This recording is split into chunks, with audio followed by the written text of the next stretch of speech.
Livro Lázaro Redivivo. Do Espírito Irmão X. Capítulo 34. Em aditamento.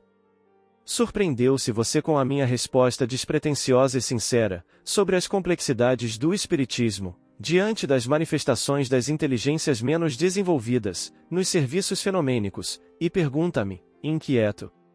Mas, você aprova o uso da cachaça e do fumo por entidades desencarnadas? Elogia o linguajar dos manifestantes a que me referi? Não considera essa tolerância um perigo para o sistema doutrinário? Parece, contudo, meu amigo, que você não penetrou a essência de minhas palavras. Não posso aprovar o uso de drogas aviltantes nem pelos desencarnados, nem por você que não desdenha venenosos anestésicos, adquiridos como material elegante.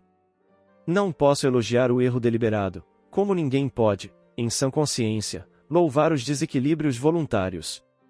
Quanto à sua terceira interrogação, consideramos que o sistema doutrinário nada tem que ver com as manifestações do indivíduo.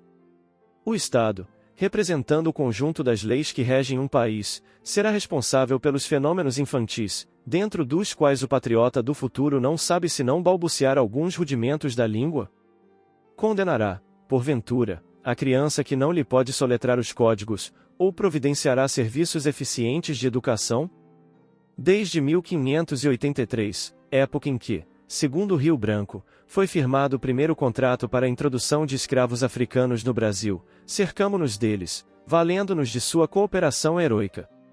Pensávamos, antigamente, que bastaria a morte do traficante ou do comprador para que o problema fosse liquidado com a remessa das almas para o céu ou para o inferno.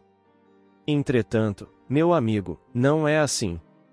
Adquirimos débitos individuais e coletivos.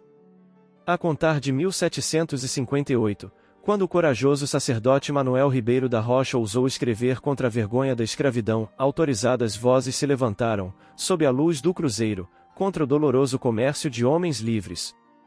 Em 1789, a abolição já constituía um dos itens do programa político da Conjuração Mineira. Em 1810, o príncipe D.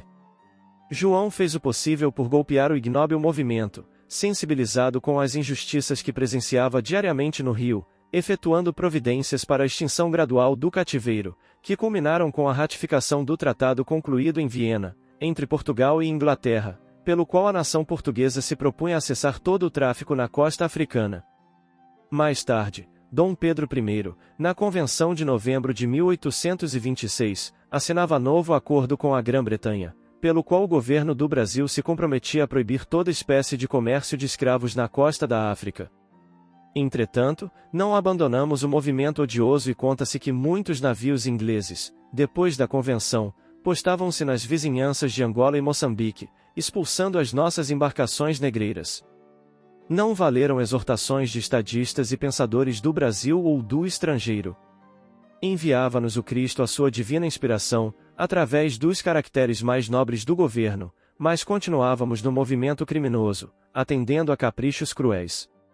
Não nos contentávamos em gastar o nosso ouro na aventura sinistra. Hoje sei que muitos franceses ilustres, inclusive alguns dos precursores intelectuais dos chamados a direitos do homem, emprestavam capitais, com excelente expressão lucrativa, aos negociantes de vidas humanas, alimentando o condenável comércio. Acredita que a nossa teimosia pudesse ficar impune? Nossa atitude coletiva envolve um débito moral de vasta expressão. Objetará, talvez, que não fomos o único país a escravizar os filhos de outras terras e responderemos que não somos o único país a pagar tributos dessa natureza. Desde muito antes do Império Romano, que perdeu a hegemonia política em virtude do instinto de dominação, todas as nações da Terra saldam os compromissos morais, de acordo com os débitos contraídos. Pergunta-me, ainda, você, como interpretar as entidades reconhecidamente perversas, que comparecem, por vezes, no círculo de manifestações dos antigos escravos desencarnados em solo brasileiro. De acordo com a lógica, acreditamos que são criaturas tão detestáveis e infelizes como as entidades dos brancos reconhecidamente pervertidos, que se transformam, por vezes, em monstruosos demônios, perseguindo e obsidiando inteligências frágeis e mentes vacilantes. Ultimando as indagações, você exclama e interroga: ó, Compreendo a responsabilidade, mas como extinguir o mal? Sim, as nossas responsabilidades morais, nesse setor da evolução coletiva, são bem graves e não podemos desdenhá-las. Voltando às primeiras afirmativas destas humildes considerações suplementares, tomamos a liberdade de personificar o Estado no sistema doutrinário do Espiritismo cristão, classificando as manifestações diversas do Espiritismo fenomênico como as zonas educativas.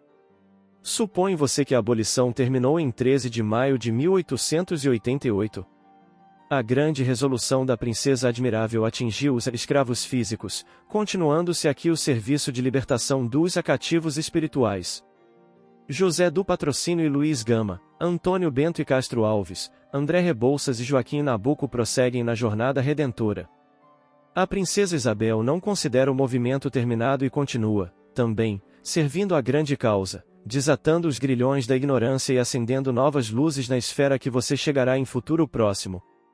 Observo que em sua pergunta derradeira você mostra o desejo de receber um roteiro de serviço. A propósito, comunico-lhe que levei suas considerações e indagações ao conhecimento de um dos espíritos mais belos que militaram na campanha abolicionista do Brasil, e essa criatura generosa deu-me a resposta sábia, que transmito a você, sem omitir uma só palavra. Diga aos nossos companheiros do Espiritismo cristão no Brasil que eles receberam de Jesus um sagrado depósito, qual o de associar o Evangelho da Redenção às conquistas científicas, filosóficas e religiosas da humanidade. Insista para que aproveitem a gloriosa oportunidade em obras de amor. Que eles nos ajudem no benemérito serviço de educação e libertação daqueles a quem tanto devemos. Mas, ouça. Avise-os para não se aproximarem dos nossos benfeitores humildes como catedráticos orgulhosos e envaidecidos, e sim, como irmãos verdadeiramente interessados no bem.